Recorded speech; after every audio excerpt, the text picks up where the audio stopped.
Who allowed this black farmer to live in this HOA community?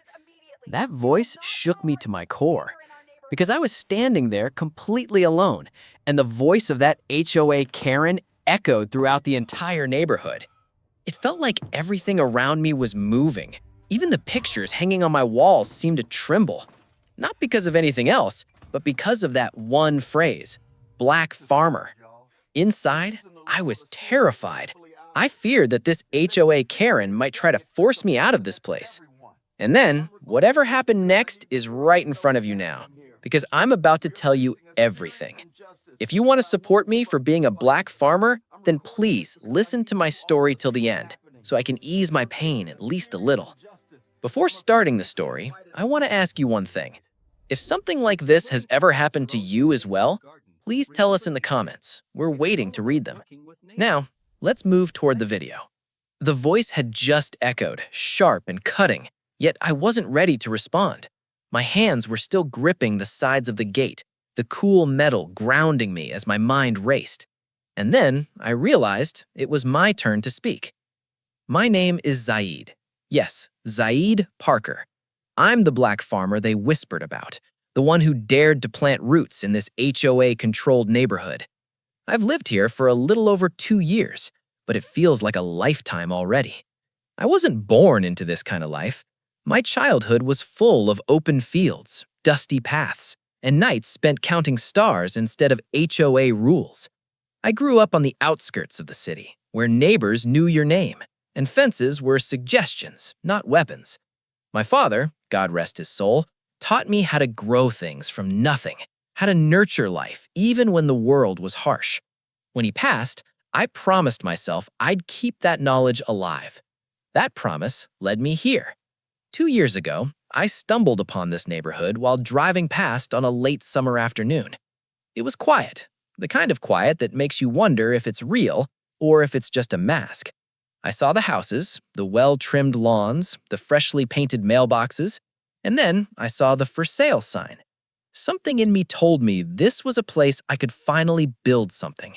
Not just crops, but a life of my own. A space where my work mattered. I bought the smallest plot available, the one nobody seemed to want, and I began. Slowly, carefully, because I knew I was stepping into a world that didn't necessarily want me here. This HOA community, it's beautiful if you only look at it from a distance, but up close, it's a battlefield of expectations and rules, of people policing other people's lives. Every blade of grass, every paint color, every garbage can is scrutinized. Every action, every sound, every smell seems to have someone watching. And yet, I tried. I mowed my lawn, painted my fences, planted my crops. I didn't make a fuss. I didn't complain. I smiled, nodded, and kept my head down. I wanted peace. I wanted stability. And I wanted to prove, mostly to myself, that I could belong here, even if belonging came at a price. The first Karen I encountered wasn't much different from the rumors I had heard in hushed conversations before I moved here. Her name was Linda Whitmore, a tall woman with sharp eyes and sharper words. Linda had a way of moving through the neighborhood like she owned the air, like every corner, every bush, every mailbox existed solely for her judgment. She didn't like me from the start. Maybe it was the color of my skin, maybe it was the dirt under my nails after a morning tending to my small farm patch, maybe it was the quiet confidence she couldn't tolerate. Whatever it was, I quickly learned that Linda had rules nobody else seemed to know. Rules that didn't exist on paper but were enforced with a look, a comment, a note slipped under your door. Linda Whitmore made it her personal mission to remind me that I was an outsider. At first, it was small things. Comments about my plants not lining up perfectly, suggestions that my garden was too wild, questions about whether I even had the right to live here. Then it escalated. She began sending notices about my mailbox, about a single weed that had dared to grow beyond my fence line, about the slight slope of my driveway.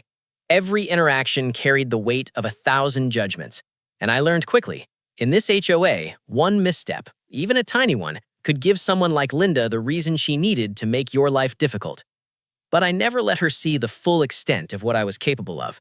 I've learned early in life that when people underestimate you, that's when you hold the advantage. I didn't fight back. I didn't argue. I simply documented, quietly, and I kept building. Each plant I sowed, each vegetable I grew, each fence I repaired, every act was a silent testament that I belonged, that I had the right to exist here, even if the HOA and its Karens didn't want me to. Today, though, things felt different. Today, I could feel the tension in the air, sharp and jagged, like electricity before a storm. Linda Whitmore hasn't arrived yet. She's somewhere in the background, likely planning her next move. But her presence is everywhere, a ghost in the way the neighborhood breathes. I could hear her words before they even left her mouth, echoing in my mind. Who let this black farmer live here? The sentence lingered like smoke, twisting in my thoughts. It wasn't just a question, it was a challenge, a declaration of war disguised as authority. And now, I'm standing here, ready to speak, ready to introduce myself to all of you. Because this story isn't just about her, it's about me, about the hours I've spent in the soil, the sweat and the scars, the quiet victories that nobody noticed. My name is Zaid Parker. I am a black farmer in this HOA-controlled society. I've been here for 2 years, quietly, carefully, patiently. I've learned the rules without letting them define me. I've endured scrutiny, criticism, and constant observation. I've been underestimated, dismissed, and even ridiculed. But I am here. I exist, and no HOA, no Karen, no whispering judgment can erase that. So before Linda or any other Karen shows up to make her voice heard, I want you to know my story. This is why I live here, why I've worked so hard to maintain my patch of life in this neighborhood, why I rise every day to face the invisible battles that most people don't see. Today may bring another confrontation. Today may bring another challenge, but I am ready. And the world will know that I am more than a label, more than the fear that they try to cast upon me. I am Zaid Parker, and I belong here. The neighborhood was quiet, almost deceptively calm, but those who lived here knew better. Every hedge, every street lamp, every crack in the pavement whispered stories of HOA rules enforced with an iron fist. Yet, amidst this tension, a small but resilient community had formed. A silent network of neighbors who had learned, over the years, how to protect each other from the relentless scrutiny of the HOA board. I, Zaid Parker, had discovered them slowly. They weren't flashy or outspoken. They didn't parade their defiance in the streets. Instead, they had subtle ways of watching, helping, and reporting. Mrs. Thompson, who lived 3 houses down, had been the first. She had an eagle eye for injustices, spotting discrepancies in HOA letters that would go unnoticed by most. When she first noticed Linda Whitmore's note slipped under my gate, complaining about the angle of my mailbox, she walked over, gently nudged me, and said, "Keep every piece. Document it all. They can't hide what they write." Across the street, Mr. and Mrs. Rodriguez had built their small front garden into a fortress of surveillance, figuratively, not literally. Every morning, their blinds lifted like clockwork. Every evening, they'd be out, walking their dog along Signal Street, observing, listening, and taking mental notes. They understood the pattern of HOA harassment better than anyone. And when they saw me in the garden, quietly tending my crops, they'd wave, smile, and say nothing. Their support was quiet, understated, but undeniable. I wasn't alone. There was also Jonah, a retired engineer who had lived here for over 30 years. Jonah had a way with paperwork and bureaucracy that was almost uncanny. Whenever I received a questionable notice, he'd pull out his worn binder and show me exactly which HOA guidelines were being twisted or misapplied. His advice was precise, almost surgical. Always respond formally. Always keep a copy. Never let them catch you unprepared. Jonah didn't just give advice, he gave me confidence. This street, this small stretch of Signal Street, had become more than just a place to live. It was a protective network, a hidden ally against the invisible war waged by the HOA. Neighbors whispered warnings to one another, alerted each other when inspections were coming, and sometimes even staged small acts of subtle defiance to shield the weaker ones. It was a system built on trust, vigilance, and years of accumulated knowledge about how the HOA operated. And then came today, the day I had been anticipating but still wasn't fully prepared for. The letters had become more frequent over the past few weeks, minor complaints that suddenly ballooned into serious accusations. The reason was simple. Linda Whitmore had escalated her campaign. She had convinced the board to take notice of my property, claiming multiple violations, some trivial, some entirely fabricated. I knew the warning was coming. I had felt it in the tension of the neighborhood, the way neighbors glanced at each other, aware that something was about to happen. And then it arrived, the notice. A crisp white envelope stamped with the HOA's insignia left precisely on my front porch. My neighbors watched silently from behind their curtains, their eyes meeting mine with quiet reassurance. They knew I would need support, and they had already begun coordinating. Some were ready to call, some were ready to attend the board meeting, and others had begun drafting formal objections to counter Linda's claims. I picked up the notice. The words inside were as cold as they were official. You are hereby notified of multiple violations of HOA regulations pertaining to property aesthetics, landscaping, and community standards.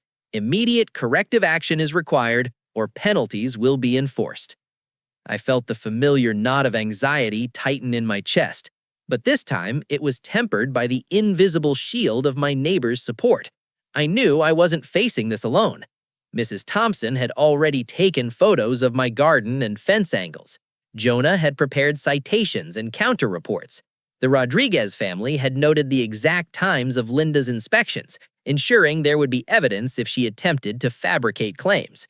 Every neighbor, every friendly wave along Signal Street was a reminder that the HOA's reach, no matter how intimidating, had limits when confronted by a united community. As I read the notice again, I realized something crucial. This wasn't just about me. It was about the message the HOA wanted to send, that anyone different, anyone who didn't fit their picture-perfect mold, could be pushed out. But Signal Street had learned a lesson long ago. Unity was stronger than intimidation. Quiet support, careful documentation, and a network of observant neighbors could turn even the harshest warning into nothing more than paper. And so I stood on my porch, looking down the street. The leaves of my small orchard rustled in the wind, the sun catching the dew like tiny jewels. I could see my neighbors in their own yards, each performing their small acts of vigilance, each silently affirming, "You are not alone, Saeed." This HOA Karen might think she has power. She might think her rules are absolute. But here, in this community, support flows quietly, like an underground current, ready to rise when needed. I tucked the notice into my pocket, feeling its weight, but not its threat. I knew the battle ahead would be tense, but I also knew that the small acts of courage and unity around me would guide the way. Signal Street wasn't just a street, it was a living testament to resistance, a network that had seen countless Karens try to dictate terms, only to learn that some fights were worth taking together. Today, Linda Whitmore hasn't even appeared yet, but her shadow stretches across the neighborhood. And when she comes, she will find that the story isn't just mine anymore. It belongs to all of us on Signal Street, and together we are ready. If you enjoyed the story of this black farmer, my story of Zaid, and want to support us, please subscribe to the channel so that whenever I share another story, you can watch it as soon as possible. Also, be sure to share your valuable thoughts in the comments. If you've watched the entire video, we truly appreciate it. We'll see you in a new video. Until then, take care of yourself. Thank you.